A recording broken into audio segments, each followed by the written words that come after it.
Saan po pumupunta yung mga soul ng mga yumao? Depende po kung anong ginawa ninyo habang buhay kayo. Depende po yan. Kaya kung ako sa inyo, pagbutihin na ninyo kasi mas mahalaga yung may nagawa kayong kabutihan para yung pupuntahan ninyo hindi nakakatakot. Siyempre, diba? Obvious naman yun. Pag bad ka, bad din yung pupuntahan mo. Ano pong pagkakaiba ng lucid dreaming sa astral travel? Ang lucid dreaming po is very mental. Ang astral traveling po is spiritual. Very different. Lucid dreaming, there's no karma there. Anything can happen. You can have sex while you're lucid dreaming with anyone that you imagine that you like. No problem there. Astral traveling is different.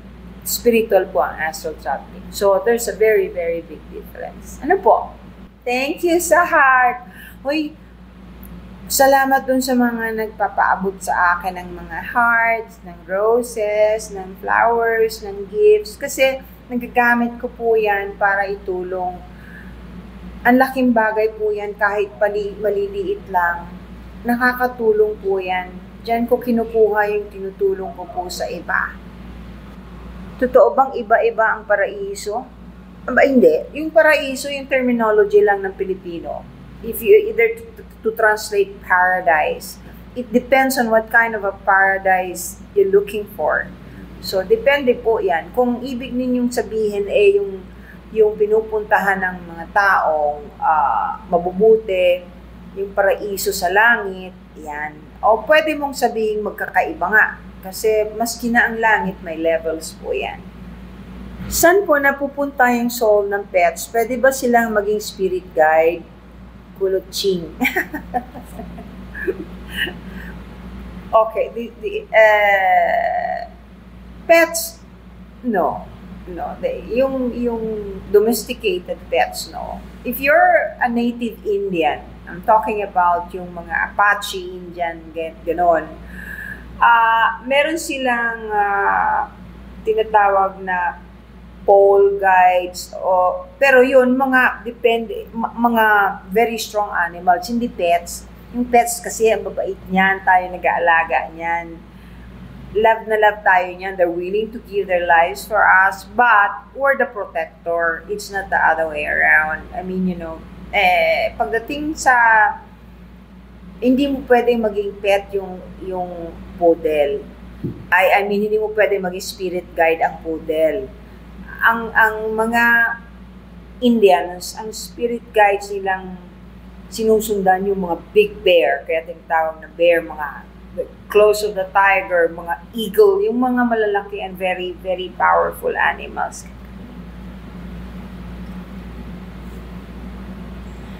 Sandali lang po, kinuha ko lang yung baby ko. Okay. Pag namatay ang aso, may chance ba siyang magparamdam? Ay, naku! Oo, pumunta, souls at spirit. Hindi. Lahat ng namatay ninyong pets na mahal ninyo, na napakitaan ninyo ng pagmamahal, andyan yan. Andyan yan. Once in a while, dumarating yan, lalo na pagka naalala ninyo, tapos nabanggit ninyo yung pangalan, bisita po yan. Oo, may spirit din ang dogs. Meron.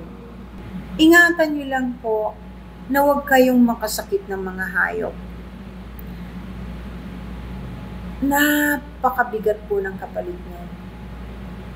Hindi lang kabusitan, dahil hindi papasok ang magandang mga bagay na kinakailangan ninyo sa buhay, may blockage. Meron kayong hindi nakikita na pagka nanakit kayo ng hayop na walang ginawa sa inyo na masama, ay magkakaroon ng parang X yung abode, yung lugar ninyo.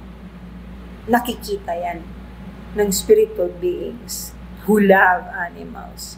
So, imbis na swertehin ka, imbis na magkaroon ka ng pera, hirap na hirap ka lalo. Ingatan niyo po yan. O tatandaan ninyo, this is very true. I would like to warn each and everyone, be very careful. When it comes to angels, huwag po kayong maniniwala basta-basta na kung pagka may nagsabing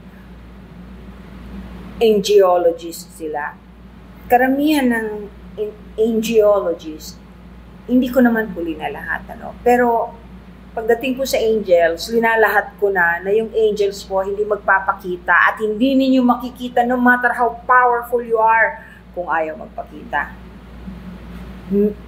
Napaka-special po nila. Napaka-special na nilalang ng Diyos na pupunta lang sa inyo at kakausapin kayo kung may utos si Ama. Kung inutusan para makausap ka, may message. And it will be course through the angel. Sila po ang nagbibigay ng mensahe. Hindi po yan random na anytime ninyo tawagin, makikita ninyo at makikipag-chat kayo. Hindi po totoo yun. Wala pong ganon. So mag-iingat po kayo, magbabayad kayo na sasabihin para makita yung angel ninyo, bibigyan kayo ng pangalan. Hindi po. Kasi yung angel mismo makikipag-usap sa inyo. At yung angel never manghingi yan ng kahit na ano. Usually, yung message na ibibigay sa inyo ay galing sa langit o galing kay Ama. Hindi po yan yung makikipag-chika lang. Well, it depends, of course. They talk to you through mental telepathy. Of course, we're talking about angels, no? But it depends. Sometimes they can actually speak using their mouth, especially if they show up without their wings.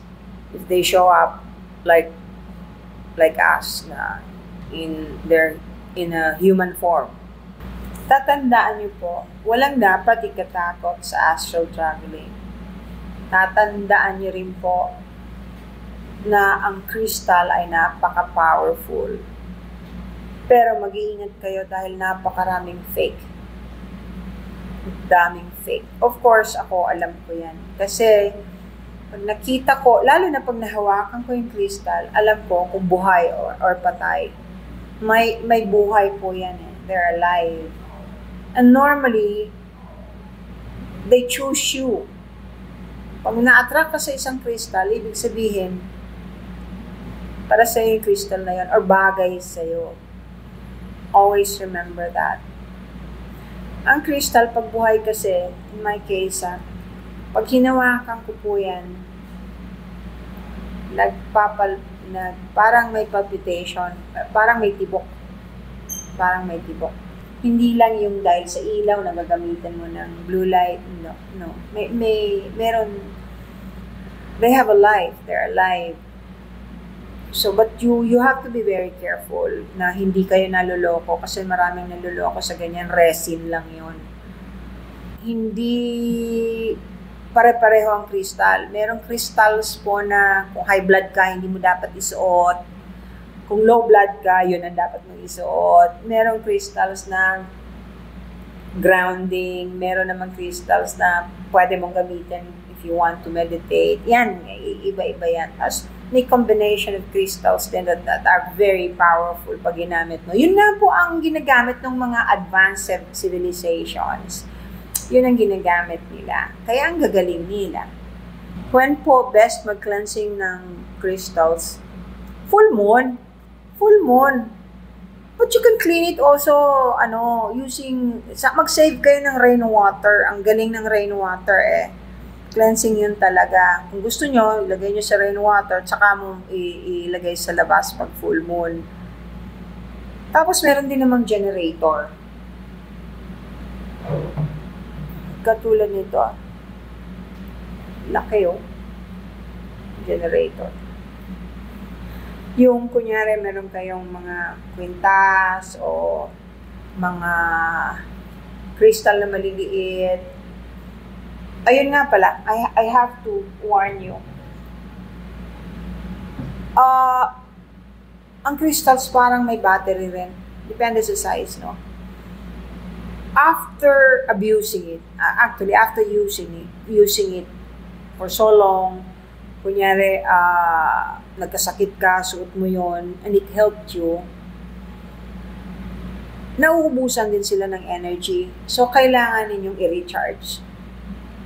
Hindi forever ganun lang yon. Kailangan nyo rin tulungan because they're alive. Kailangan nyong linisin, kailangan ninyong i-reboot, i-recharge. Eh, yung Z-beads nga natatawa ako minsan yung, alam niyo yung itim na ginagawang bracelet, yung may mga bilog-bilog. Mali po yung pag yung bracelet ninyo, dito niyo linagay sa ibabaw yung Z-beads. Kailangan nyo nasa pulso. Ganun po ang paggamit nun. Bale, wala. Decorative lang yun pag sa ibabaw ninyo ilalagay.